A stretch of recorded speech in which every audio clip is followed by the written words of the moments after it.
Welcome to another segment of Frankly Franklin. This is Henry Stone, and I am really pleased today to be able to interview an old friend. We go back many, many years. Former head football coach of the Franklin Simpson Wildcats, James Shadetree Matthews. Coach Matthews coached Franklin Simpson football as head coach for 19 years before retiring. During that time, and we'll go over this later, he had an absolutely tremendous record. And he was voted into the Kentucky Hall of Fame for the Kentucky High School Athletic Association, which is about as high an honor as you can get. Then coming up this Saturday night, Franklin Simpson Football Stadium in ceremonies will become James Shadetree Matthews Stadium. Coach, this is just like old times. Years ago, you and I did the Wildcat football story, Mondays, Thursday afternoons on WFKN, and I enjoyed every one of those. Well, I did too, Henry, and of course we had a lot of good times talking about some of the teams and some of the games, and then we had some where that we didn't have a lot to talk about. We didn't do so good. But we have sat at a mic several times together and talked. And before me, my closest friend and one of your closest friends, Stan Portman, started that program and did it for years. Probably started it before you even came to coach here. Oh, yeah, I think he did. And I tell you, one of the funniest men to do an interview with or talk to on the radio or whatever that you could come up with. He always had me tickled or laughing about something. Let's talk about this coming Saturday night. The Franklin Simpson Football Stadium will be renamed in your honor. We'll have special ceremonies, and it will become the James Shadetree Matthews Football Stadium. And that will be between ball games at the Simply Wireless Classic. And I believe in the nightcap game, that's Franklin Simpson playing Greenwood. And the ceremonies will be between the first game. Is that Bowling Green, Monroe County? I believe it is in the first game. Anyway, it's between the two games. Well, it was last year. I think it's I believe it's different teams. I think Kevin may have his own bowl game in Bowling Green this year. I saw him on Channel 13 this morning. He was talking about a bowl game. I really can't remember who's playing the first game. Anyway, we play Greenwood in the second one, and the ceremonies will be before that. Mm-hmm. Of course, a couple of years ago, you were inducted into the Kentucky Hall of Fame. How does this honor of having the football stadium named after you compare with that honor of making the Hall of Fame? Well, you know, both of them are great honors. And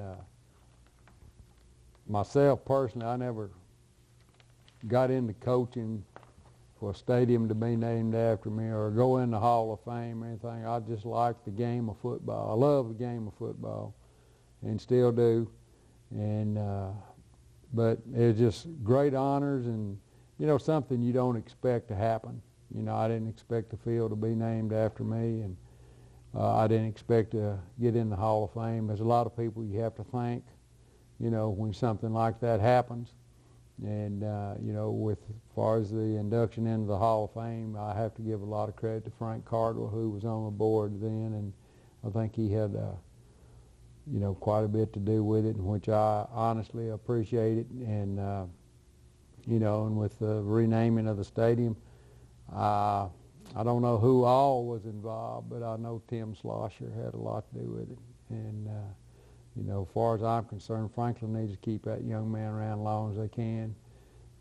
Great football coach, good young man, very knowledgeable, and, you know, we need to keep him as long as he wants to be in Franklin, which I hope is for a long time. Coach, I know if I ask you this question, you're not going to tell me everything. So I've written the answers down here, because if I ask you all your accomplishments and your achievements, you're not going to tell me. So I'm going to read them off here.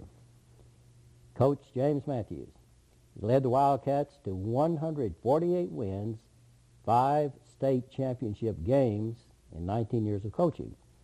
won Class 3A titles in 1979 and 1980. 1979, the first state championship ever for Franklin Simpson football team. Won again in 1980, runner-up, of course, 3 times. Inducted into the Kentucky High School Athletic Association Hall of Fame in 1998. In a 9-year period, won 99 of 122 games, won 10 or more games in 7 of those seasons, played high school football at Springfield, Tennessee under a right famous high school coach, played college football at Middle Tennessee State University, 6 years as an assistant coach and 1 year as head coach at Alba High School in Mobile, Alabama. Then came to Franklin Simpson as an assistant coach, and I believe an assistant coach 3 years before becoming head coach of the Franklin Simpson Wildcats. What led you to Franklin in the first place, Coach? Well, Ken Capolina, I guess. We played football together at Middle Tennessee, and I think Ron Martin was the previous head coach, and Cap was his assistant. Ron and I played football together at Springfield High School and at Middle Tennessee State University. And Ron went back to Middle Tennessee as grad assistant. Cap was given the head coaching job, so then he called me and asked me to come back, in which we had lost our head coach at Alba High School. And I was only there 1 year at Alba, or in Mobile. I was there 1 year. And then I came back. I was there in '69, came back to Franklin, or came to Franklin in 1970. And I guess I was started to be the head coach in 1975. Cap got out of the education field and went into insurance and different things in Nashville, which has benefited him well. But that's basically how I got here, is through Coach Ken Capolina. Of course, we're still great friends. We play golf together. I see him a lot and talk to him on the phone quite often, especially when he had his 800 number down there where he worked. I don't call him as much since it costs. Coach, let's go back to the year 1975. Your first year as head coach of the Franklin Simpson Wildcats. And in that year, I remember Stan and I going up those long steps to the press box up at the football stadium at Western Kentucky University. We were there to play Powerhouse, Fort Thomas Highlands, for the championship game in Class 3A, which was a very tough class at that time, and still is, for a matter of fact. And the Wildcats were undefeated, had not lost a game during the whole season, nor in the playoffs and in the championship game. And I would say that the vote would be 99.9 out of 100 if your star running back, Barry Stanley, had not injured himself, that we would have brought the championship trophy home. But don't believe we lost, but what, a couple touchdowns? The score's 21-0, Henry. It's funny about the whole 75 team, before I maybe talk about the game itself. But, in spring practice, we, that matter of fact was last year we could have spring practice in Kentucky for football. And they decided to let everybody else practice year-round except us. So I had my quarterbacks in a camp at Western, and I was working on my master's, and Coach Heath, which I had hired as my defensive coach, was working on driver's ed, get qualified to teach driver's ed here at Franklin Simpson. So I ventured over one day and kind of watched them and asked one of the Western coaches how my 2 young guys were doing. And he told me, he said, if that's the only 2 quarterbacks you got, you're in a world of hurt. And I said, Lord have mercy, I didn't think they did that bad in the spring. So I just beat a trail to find Coach Heath. And we got to talking, and, and the 2 young men were Joe Young James and Kenny Kinslow. And I said, well, shoot, both of them, they had good springs, I thought, and I didn't know exactly what this coach was looking for. But, of course, Joe Young was a sophomore, and, you know, he hadn't really filled out and everything, but started 3 years, and he led us to the, you know, he was my quarterback on our undefeated season and carried us to our first, you know, state championship game, along with a lot of other good football players. I mean, that team defensively, I don't know whether we ever had a defense as good as that one. I'm not mistaken, Coach. 3 of those players, Bear Stanley, Rocky Flipping, and Donnie Evans, all made first-team All-State. My old mind, they either made it first team, I know Donnie probably did, or second team, or I can't really remember, but I mean, you named 3 right there that was awful good football players, and I guess the blame goes to me. Now, I'm going to blame Coach Smith, my high school coach. That's who I'm blaming, because He was a great coach. yes, sir, he was. And, you know, we hit every day at Springfield High School. Monday through Thursday is contact, scrimmage, and I guess that's the way I was brought up. You know, I thought, well, if you can't tackle, and you know, and his thing, if you can block and tackle, you can beat anybody. So we tried to block and tackle every day, and we just had put in a play we just wanted to try. And, you know, it was a little pass to Bear, and he caught the ball and headed down the field. All of a sudden, a guy comes up, no vicious lick, nothing, hits him and slides down to his ankle, and Bear, of course, he's not going down, and he tries to spin out and hurts his ankle. And you were right. I think if we had Bear in the game, we would have won it. Our total offense with Jerry Flippin, who did an excellent job, backing Bear up that day, had more total offense than Fort Thomas Highlands had.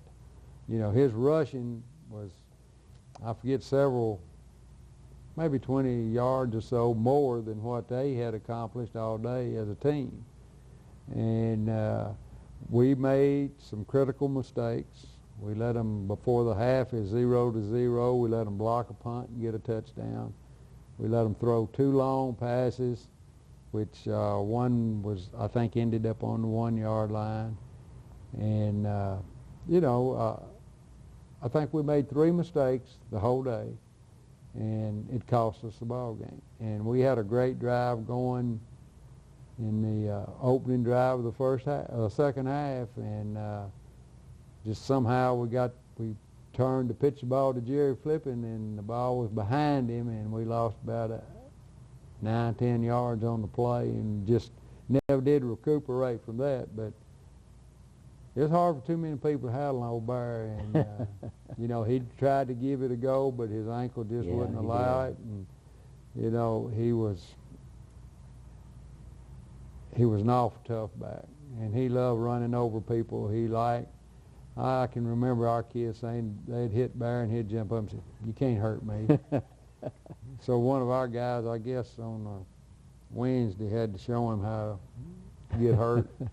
But, you know, that was a great experience for us. It was a great experience for our football team, and, you know, and especially being my first year as coach. And you know, when you start giving out, I mean, we had, just like I said, you know, you got Rocky Flippin, Galleran, and you got Rafferty's, and you have Mark Allen and John Hall, and just numerous just good, dedicated football players. And they were kind of more, I guess the team, they were more like a family than any other team we had. I mean, on Fridays they would go to somebody's house, rest, eat. You know, I'm not saying every one of them, but those mixture of guys. Dennis Johnson. Dennis played. He was my center, great center, and went on to play college football and did a good job. But that was, you know, after especially a guy telling me that our quarterbacks was just about worthless. You know, I thought we came back. I thought they did an excellent job. I always wanted to say something to him. I was wanting to ask him how he ever got into college coaching, but I kept my mouth shut for once. Anyway. 1979, Coach. First state championship ever for Franklin Simpson High School football team. Had some good players on that one. Oh, had probably more speed and everything than we had with our 79 team. Probably had a more potent offense because we had Joker Phillips and Krantz and Kerry Baird. And, we had an awful good football team. And, of course, you had another Rafferty in there. And you had the Hatfields and Neil Adams. I can't remember, I shouldn't be naming anybody because I know I'm missing a lot of good players, Buster Estes and Tony Samuels and just any number of great players. All of them were good players. Ted Bennett. His heart was bigger in this room, 5'5", I guess, and he probably weighed 175 pounds. But he, pound for pound, there wasn't anybody in the state of Kentucky tougher than Ted Bennett. And, defensively, we had a good defense. Our defense was strong and not very big but quick. And, of course, when you got Kerry Baird and Joker Phillips in the same backfield, Kerry would, we alternated Kerry from tailback to wide out. Who did we beat that game? Connor. Connor. Mm. And then was it Belfry? No. Belfry. Belfry. Belfry was the first one we beat. Right. And that was 79, and 80 was Connor. Connor. Mm-hmm. How about the 80 team? If I'm not mistaken, Joker became ill before the season was over, Joker and Scott had Pettigo quarterbacked hepatitis. that game. Right. Scott was a tight end. He had played quarterback some as a freshman, or did play quarterback, and he'd gotten pretty good size, so we moved Scott to tight end, and we had to move him back to quarterback. He did an excellent job. We went through a spurt right after Joker got hurt. I think right after the Bowling Green game, we had an awful close game with Bowling Green, and they beat us, and then I think we lost maybe 3 games or 2 games in a row. I can't really remember. I know we lost Glasgow, we lost Fort Campbell, and we were kind of getting to the point to where, we as coaches, we were kind of getting downhearted, and the kids were too after losing 2 games. And I don't think we ended up losing 3 games the entire year, counting the Bowling Green. Well, we lost, like I said, 3 games in a row: Bowling Green, Glasgow, and then Fort Campbell. And but one day in practice, the whole tone was set for our team to come back. And we were scrimmaging, of course, because we hit a lot. And they had a fence between the band field and the football field.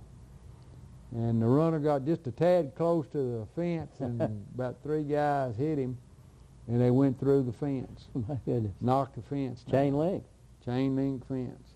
And for some reason, from that time on, it just seemed like, okay, here we are. We can do this. And so we did win the district, and went on and played on a pretty bad night. And it was cold, I know that. I remember much. that. It was cold and awful cold. But the first one wasn't real good. I don't think we ever had a great night to play in the state championship game. But our kids, a lot of heart, and just dedicated themselves to win the ball game or win the district and go on, and that's what they did. Coach, as you look back over all those years as a coach in football, especially the 19 as head coach, and all the championship games and district, regional titles, what would you attribute your success? Oh, great players and coaching staff. When I came to Franklin, we had a good coaching staff. Ken Kaplan was a good head coach. Jerry Griffin was the line coach. And, Of course, at that time, Jerry and I had to coach the freshman team also. But when I became head coach, Jackie Thurman took over the freshman team, which, I mean, excellent job. Detail, Jackie Thurman, I mean, he's going to have it down to the detail. He had discipline. And when the kids came to us, they knew what to expect because Jackie had, instilled in them his rules, which was basically like ours. And, you be on time, you're ready to practice. You're not at practice, you don't play, or, whatever it may be. And he did an excellent job of coaching our freshmen, and which that took a burden off. And we only had 3 varsity coaches, and Jackie's all we had at the time. Had Bill and Walter, and they're great coaches, And I guess old Wolves took more guys that we would just couldn't use, like in the backfield. I'll never forget, I had 7 fullbacks, and Wool didn't have hardly any linemen. And so I just went to my fullback and said, somebody's got to go to the offensive line. And I said, the thing about it is, you're going to play quicker there than you'll ever play here. You may not even get in the game. And I sent two fullbacks to the offensive line, and within a week, they were probably starting. And that was Dwayne Madison and Danny Gent. And both of them were heck of a guards. And I think Danny Gent was the only player we ever had, which when we had our banquet and voted for the most valuable player, we as coaches didn't pick it. The players picked the most valuable player.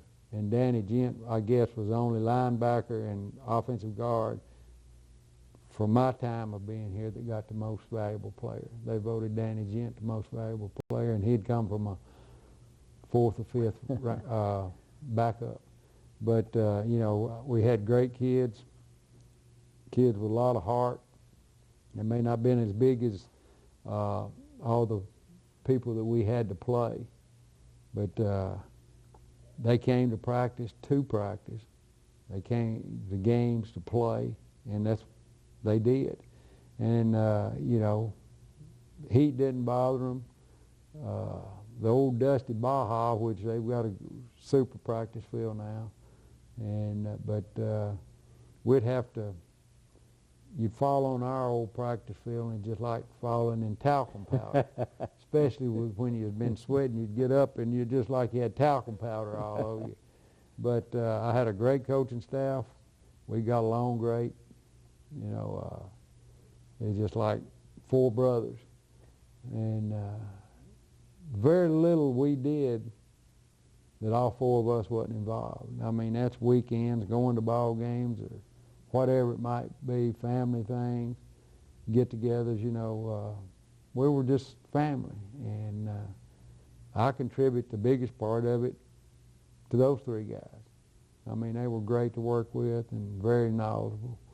Coach, you talk about a great football player, having great football players. What makes a great football player? Well, I think the first thing, is, which I've always said, is heart. You got to have heart to play football. You can't be intimidated by other people. There's a lot of times when, things don't go your way, but you have to overcome that. Just like in life, I think a lot of things in sports can be learned. A lot of things in life can be learned by sports, because you got ups and downs. You have hard times and you have good times, bad times, but I think the kid has got to be dedicated to the sport. He's got to be willing to work, and in all sports nowadays, they're just about 12 months. If you play baseball, you're going to play baseball just about year-round, or basketball, they got camps, and, they can start earlier and everything. And I think football, they've loosened up a little bit, I really disagreed when they took away spring practice from us, and everybody else could practice anytime they wanted to. You know, they had no limitations. They limited football. But we got around that, and you know, dedication, heart, and I think you have to have some respect for yourself. You know, Coach, I was at the school board meeting the night that you were hired as head football coach. Ray Hammers was superintendent of schools then. Now, this Saturday night, the football stadium will be named after you, and Ray Hammers is our interim superintendent. I tell you what, a lot of respect for Ray Hammers. I worked for him as a principal and worked for him as a superintendent, and I've always thought he's done a great job at what he's done, and he makes good decisions, and we've always been friends. And I'll tell you what, he has chewed my butt out, but we've always remained friends. And you know, I'll never forget one Monday he called me in. Ken Metcalf called me to the office and said that Ray wanted to talk to me. And I knew what I'd done wrong. I mean, we were not supposed to line the football field off until after school. That's kind of hard getting lined off. And, you know, at one time they would, you know, we could, a lot of chalk lines to be put down on that football field if you do it right.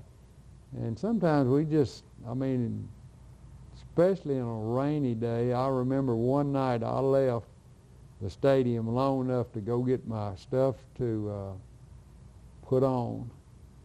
I got back, took a shower, put my clothes on, and we had to go on the field. I'd been there since, you know, 3 o'clock till after 6. But I knew Ray was going to get me. And he called me in, and he said, hadn't we discussed not lining the field? And I said, yes, sir. And, you know, I was in the wrong. I did wrong. You know, I just like, if I get a speeding ticket, most time I'm speeding. So I knew I was in the wrong, and of course, that's not the first time I've ever been gnawed on. That's why I don't have much of a behind, I guess, because every coach I ever had gnawed on it pretty good too. And Ray, he didn't let up on it too awful much. But we remained friends. As soon as it's over, he said, we're still friends. But he said, just do what you're told to do. And, you know, that's the way it is in life. You got to do, I mean, you got rules. You got to go by the rules. Nobody, and I think that's why we have so much problems in our country and everywhere else is you got rules to go by, nobody wants to go by the rules, you know. If the speed limit was 800 miles an hour, somebody won't go 9, you know. But I've always been one, if I do something wrong, I get caught, you know. If I deserve it, give it to me. I mean, I'll be man enough to take it, and that's just the way it is. Coach, our time has just about slipped away. In fact, it is flown away. Any closing comments you might have? Well, I'd just like to, you know, just thank the people that's in charge of the naming of the stadium. It's a great honor for me, and not only for me, it's a great honor for my coaching staff, because they know that they did their job, and they did a great job, very, very great job. And I've got a lot of athletes that played for me we remain real close friends. And here lately I've had several of them to call me. Some's called me from New York, Bowling Green. They've stopped by my house to see me. And, you know, I guess that's the thing about it to me is the kids. I love being around the kids. I always, even just in school, they made me feel young. Maybe I need to go back over there a while. I need to feel young. And but it's just such a great honor. You know, I've been blessed in my life. Good parents, good wife, son, and good friends, great friends.